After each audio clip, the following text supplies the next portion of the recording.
es una persona que es capaz de resolver de manera elegante un problema que es complejo. Эмалированная стена, бабушка тумбочка кровать. Жить тяжело и неуютно, зато уютно умирать. Эмалированная стена, бабушка тумбочка кровать.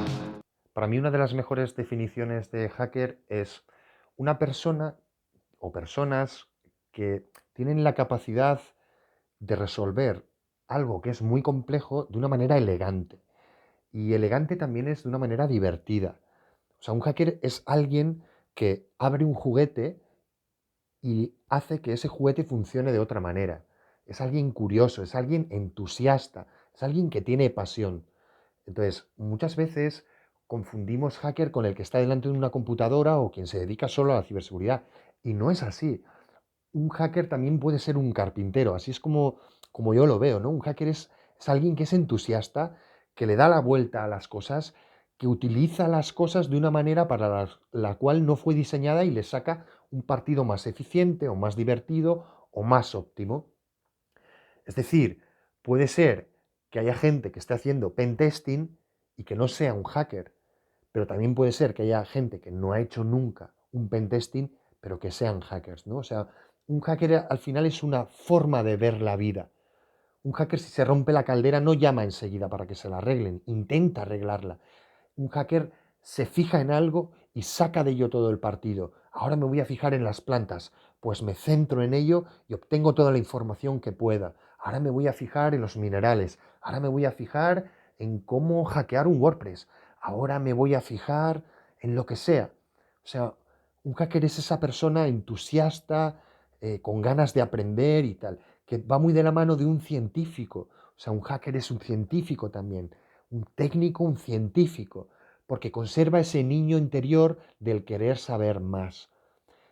¿Qué pasa? ¿En qué se diferencia? Que el hacker, los hackers, tenemos la ética hacker o la filosofía detrás, ¿no? Que otros, muchos gigantes han ido construyendo. Al fin y al cabo, Tim Berners-Lee, por ejemplo, cuando trabajaba en la World Wide Web, una de sus primeras o máximas era que debía ser algo que fuese libre, que pudiese usar todo el mundo, que los protocolos fueran estandarizados. Y con su equipo y con otra gente del mundo generaron los RFCs, generaron esto que tenemos hoy.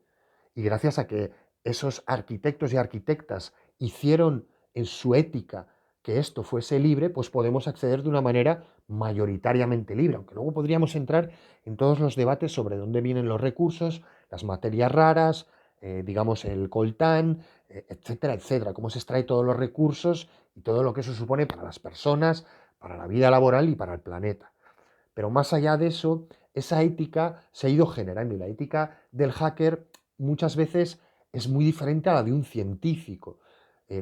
Sí es verdad que también tenemos ese método, esa metodología, al fin y al cabo los hackers trabajan con unos y ceros, trabajan con matemáticas, con cosas que suceden o no suceden, con el binario, con el lenguaje binario. Entonces no hay hay glitches, pero si tú has pensado en todo, como cuando haces un programa, es difícil. Luego está lo que te puedas olvidar o la capacidad que tú tengas de abstraerte.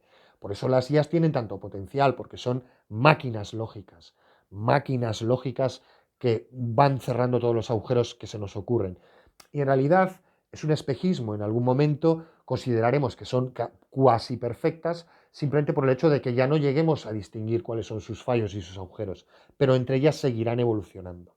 Eso llegará. Entonces esta ética siempre el hacker ha tenido varios puntos, muchos, pero algunos son como por ejemplo que la información debe ser libre. Tiende a ser libre, como el efecto Streisand, pero debe ser siempre libre.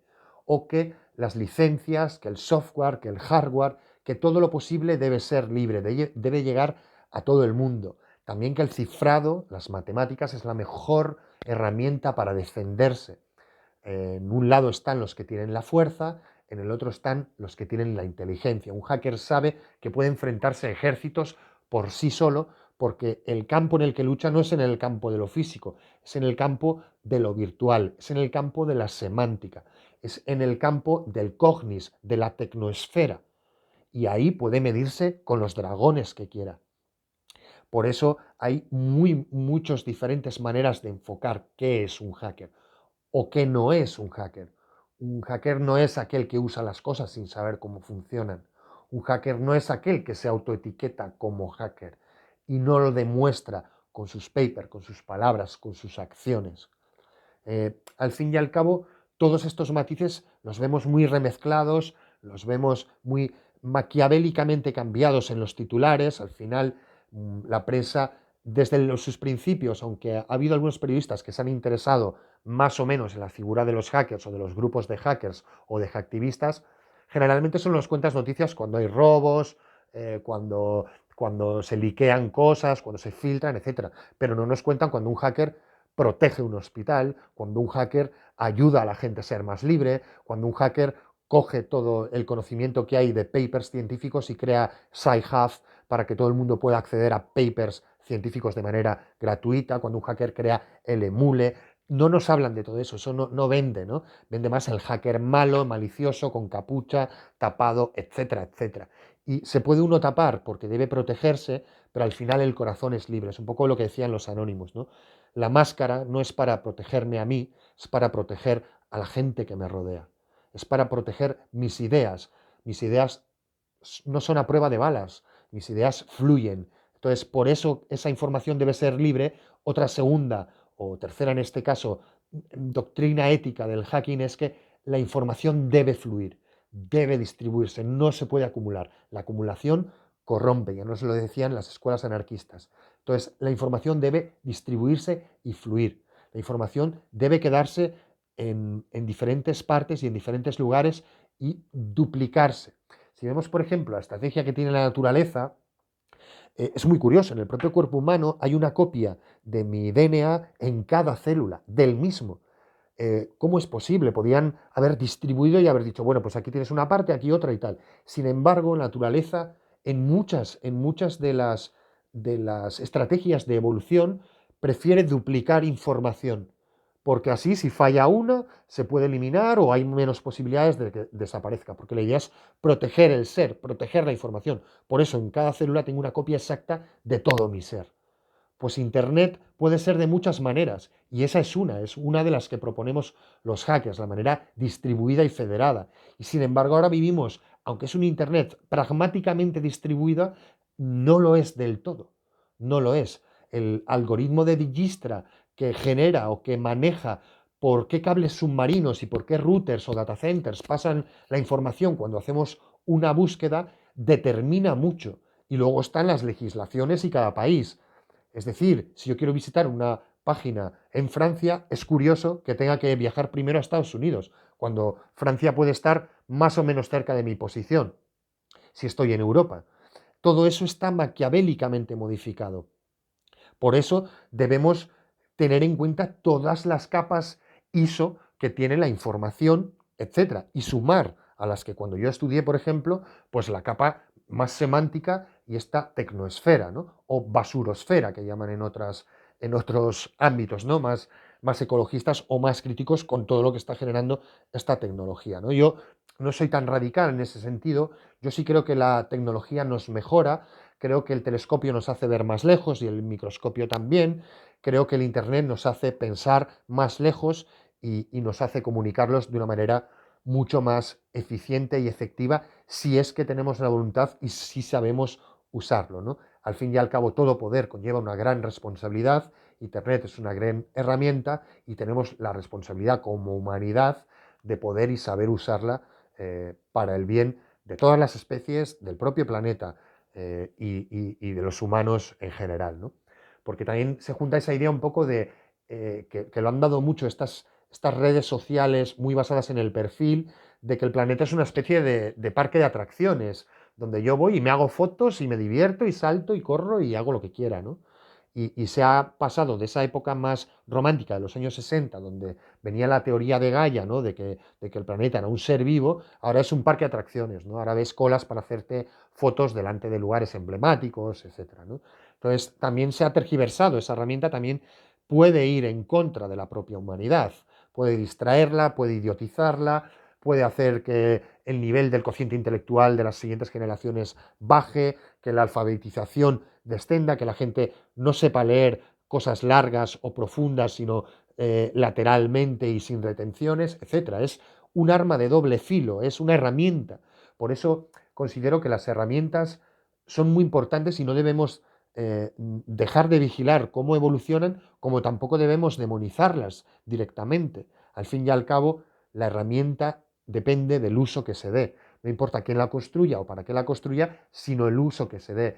De ahí podemos pensar como Oppenheimer hablaba, soy ahora el destructor de mundos, cuando generó de alguna manera, subiéndose a los hombros de otros gigantes como Einstein y otros muchos, la primera bomba atómica, ¿no? Sí, está ahí ese conocimiento, pero el uso que se va a dar lo tenía muy claro. En Internet todavía ese uso no está tan claro. Yo tengo esa idea de que tal vez alguien pueda un día saltar a los televisores, a las pantallas de todo el mundo y yo qué sé, nos enseñe una manera más eficiente de obtener energía de la Tierra misma, ¿no? Geotérmica, por ejemplo, cavas un hoyo, tal, yo qué sé, una manera como muy eficiente de obtenerla y sobre todo el tema de las baterías, de guardarla, y de repente todos tenemos en nuestra casa la capacidad de generar nuestra propia energía y de un día para otro el mundo cambia, para bien, ¿no? O sea, de repente todo cambia, ya al día siguiente te planteas todo, ¿no? Me gustaría vivir eso, el hecho de plantear, decir, bueno, es que mañana voy a trabajar, mañana voy a comprar, mañana, ¿sabes? Que podamos vivir eso, que no se estanque un poco lo que comentaba antes, o el tema de la diferencia entre un campesino del siglo X y otro del siglo XII, que era prácticamente nula, ¿no? O sea, al final vivían lo mismo, jornadas laborales terribles, sufrimiento, mortalidad, etcétera, etcétera, enfermedad, guerra, etcétera, etcétera, etcétera. A ver, hay muchas maneras de colaborar en este canal.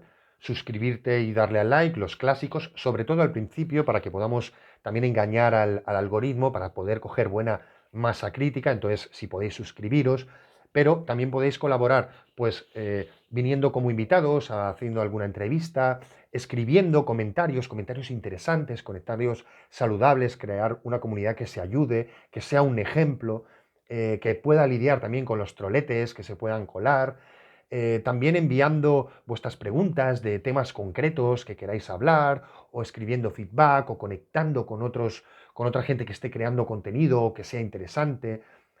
Id a visitarles, enseñadnos cosas, decidles que estamos aquí. O sea, hay muchas maneras de colaborar.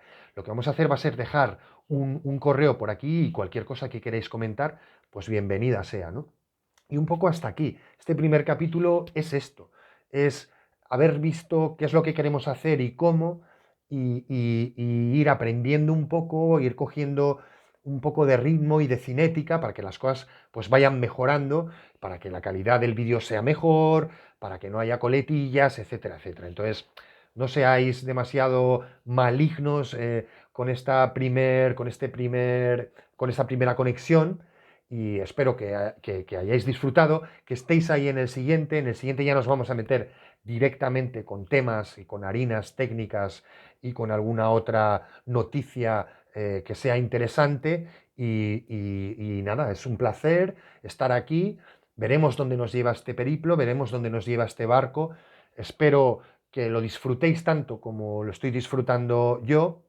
Espero que echéis un vistazo también a la gente que nos patrocina de hackerstyle.com. Y nada, es un placer para mí. Muchísimas gracias por estar ahí y nos vemos en la red. ¡Ánimo! Hola, somos de Hacker Style. Somos una tienda online de ropa, complementos y accesorios, bajo demanda, inspirada en la cultura hacker.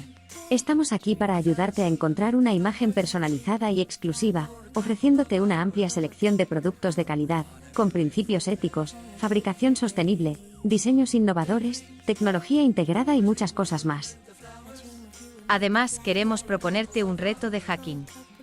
Resuelve nuestro reto CTF utilizando la terminal y gana un cupón de descuento para tu siguiente compra. No olvides explorar nuestro sitio web para descubrir todas las opciones que tenemos para ti. Muchas gracias por seguirnos.